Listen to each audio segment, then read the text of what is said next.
Hello and welcome to the week 4 of the post-Easter work for Reigate College Maths. What we're going to be looking at this week are algebraic methods. Today, or this video, will be focusing on the basics and just reminding you how fractions work, because typically it's something that students find very difficult from GCSE. Further, this week, a lot of what we're going to be working on are using algebra to solve various algebraic problems, a lot of which will involve fractions. The last video will be slightly different and will focus on another version of proof.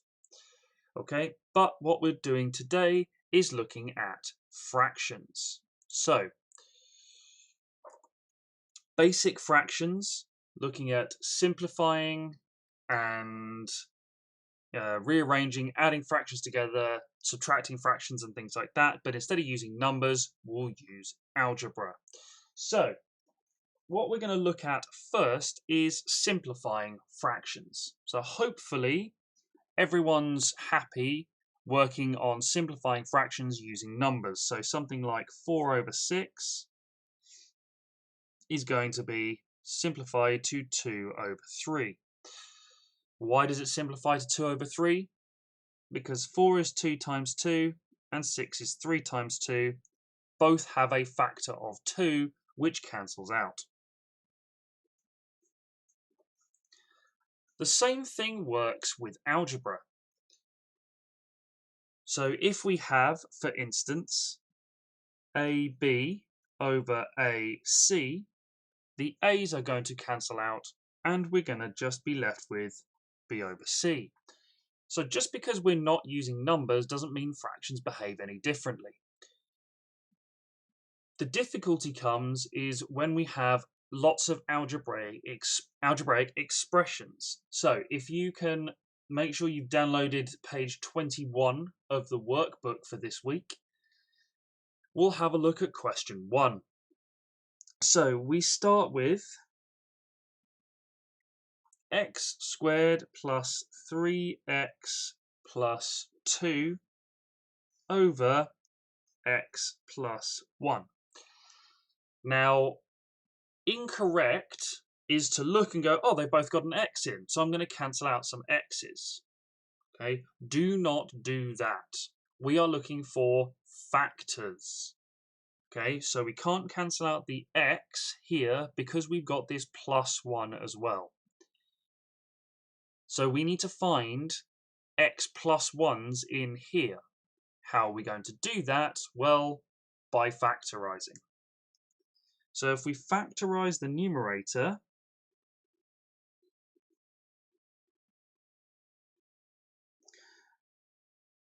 we get x plus 2, x plus 1, and it's all over x plus 1.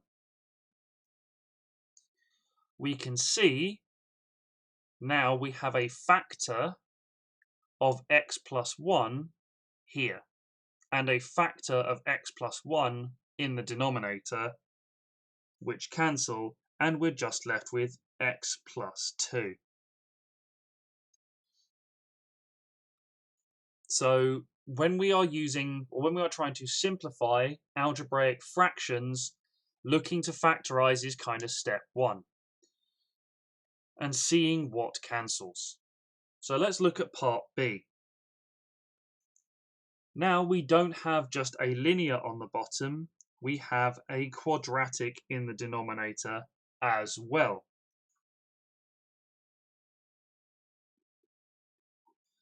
So what do you think we need to do? Exactly, factorize both.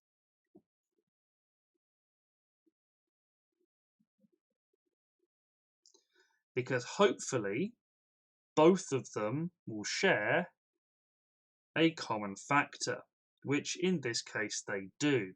If they don't, well, then we have to do something else, which we'll look at in another video. We can see here we have an x plus 3 on the top and an x plus 3 in the denominator.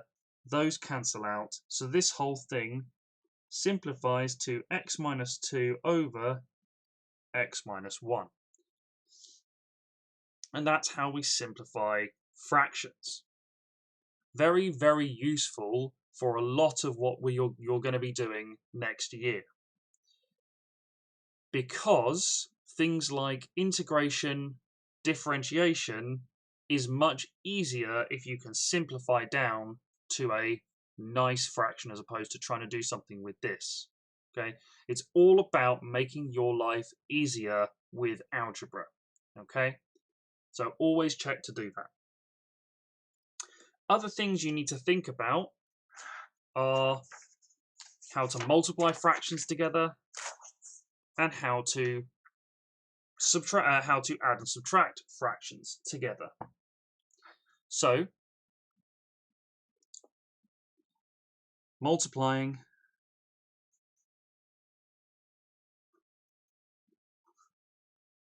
fractions.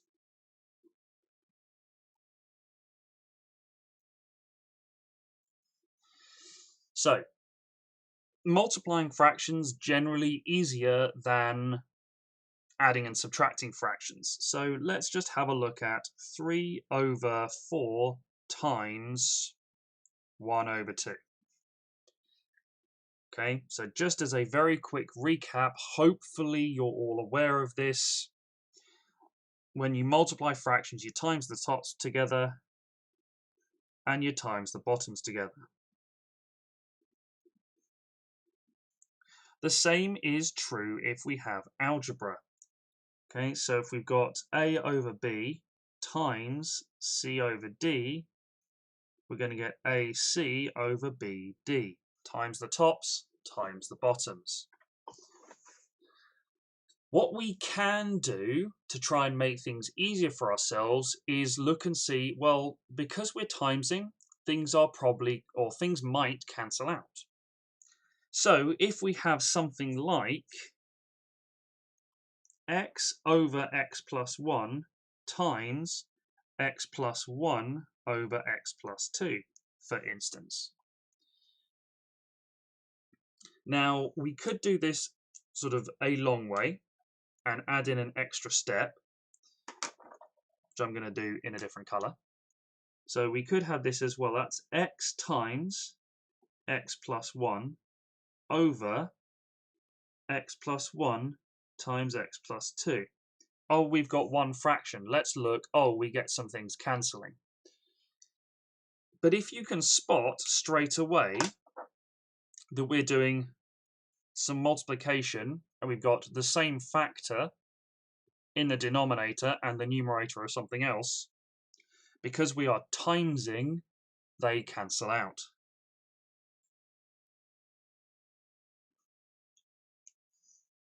Okay, and you don't need to write this extra step. Now this is true for multiplying a bunch of things. So if we have, say, I don't know, let's say x minus 3 over x plus 2 times x over x minus 3 times x plus 2 over x minus 1, for instance. Well, let's look at what we've got on the top. We've got an x minus 3, an x, and an x plus 2. On the bottom, we've got an x plus 2, an x minus 3, and an x minus 1. Well, we've got these are the same, so they're going to cancel. These are the same, they're going to cancel. So we're just left with x over x minus 1. So multiplying fractions is relatively straightforward, and I would strongly advise trying to look for things that cancel straight away. That only works if you are multiplying. Let's look at dividing fractions.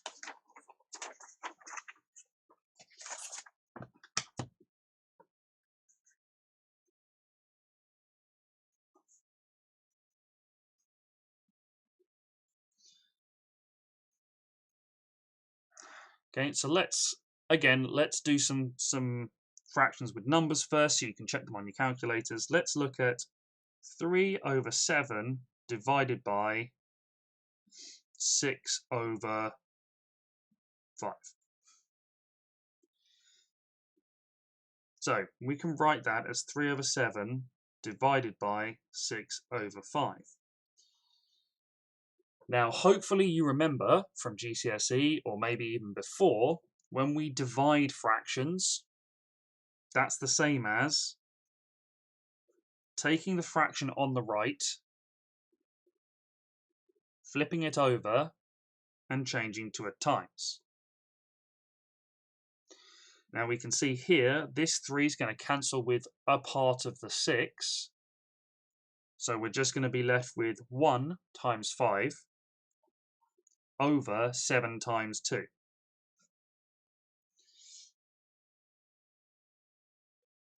And working with algebra works exactly the same way. So if we look at question 2a in the workbook, we can see what we mean. So we've got x squared plus 7x over 2x squared minus x minus 3 divided by x plus 7 over x plus 1. So lots of bits going on, and we've got 2 quadratics on the left. So let's start by trying to factorize those, because that's going to make life a little easier. We can see here in the numerator we have a factor of x. So we've got x plus 7. And in the denominator, well, that's going to be a little bit more difficult. But we just factorize as normal.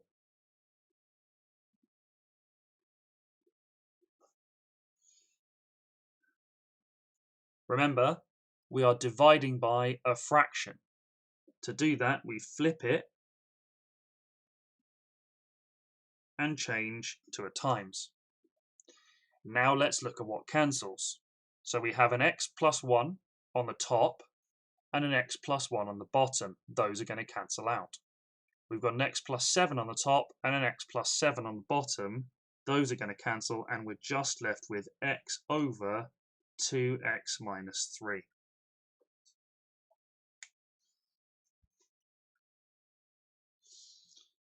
So that's multiplying fractions, dividing fractions, and simplifying. So there's a little bit of an exercise in the textbook on this first. So I'd like you to do that. So pause the video, have a go at the exercises I'm going to write down, then come back and we'll look at briefly adding and subtracting fractions. Okay, so exercise 1b, which is on page 6, question 2, parts A, D, and G, question 3, and question 4. So not many from this exercise, because hopefully this should just be revision of GCSE. So as I said, pause the video, have a go at those, and then when you come back, we're going to have a look at adding and subtracting fractions.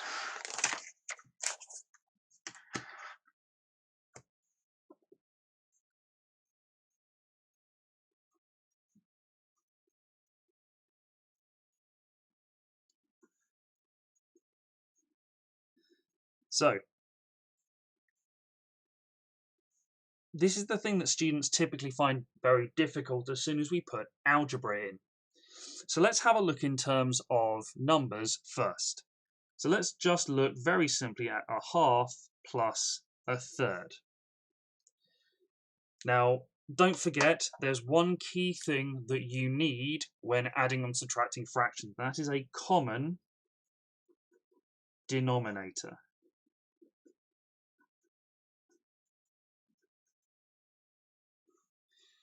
Okay.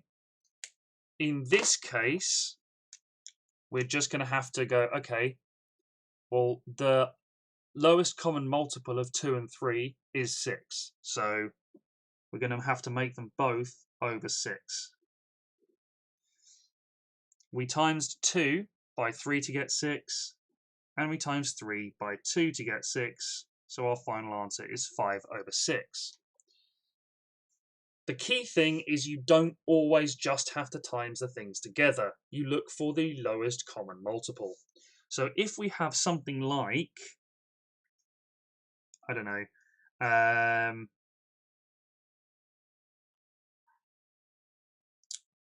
1 over 2 minus 1 over 4, for instance. Now, we could write them both over 8, and that would be fine, but we don't necessarily need to, because 2 is a factor of 4.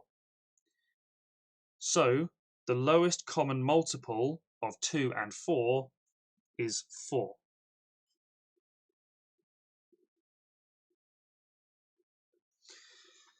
Again, the same is true with algebra.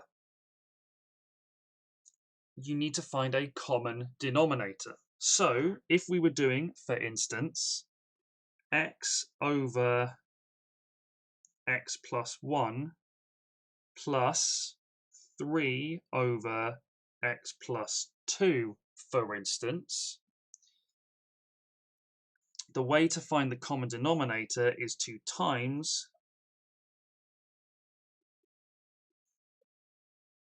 the denominators together.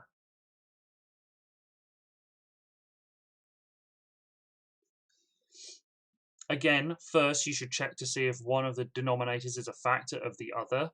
We can see this one it definitely won't be because they're linear and you can't factorize out numbers from this one to get versions of this. Then it's just a case of going, okay, well that's x. We multiplied the bottom by x plus 2. Here we've got x plus 2. We multiplied the bottom by x plus 1. And then we add them together. Remember, do not add the bottoms together. It just becomes one whole thing. So I'm going to multiply this out as I go.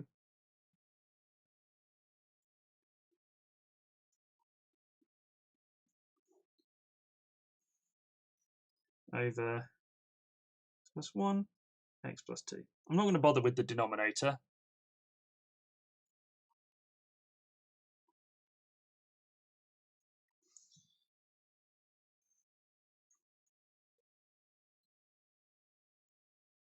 And we end up with that.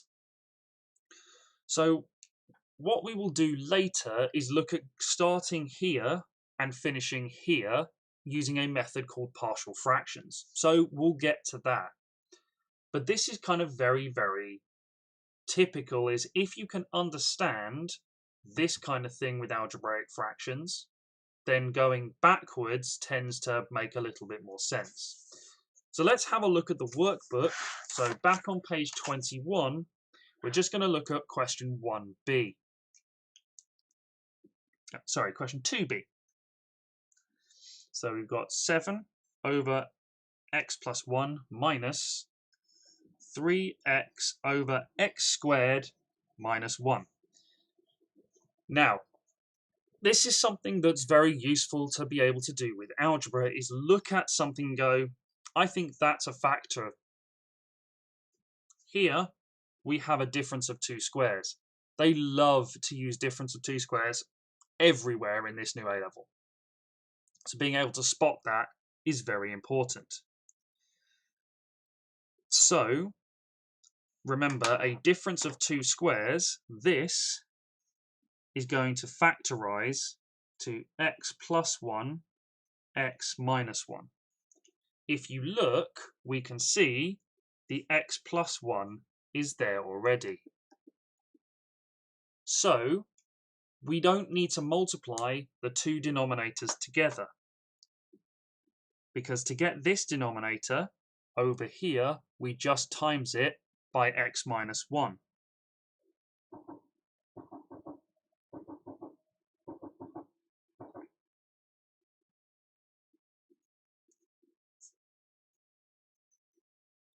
And then again, we just worry about adding the tops. So we've got 7x minus 7 minus 3x all over x squared minus 1, which then simplifies to 4x minus 7 over x squared minus 1.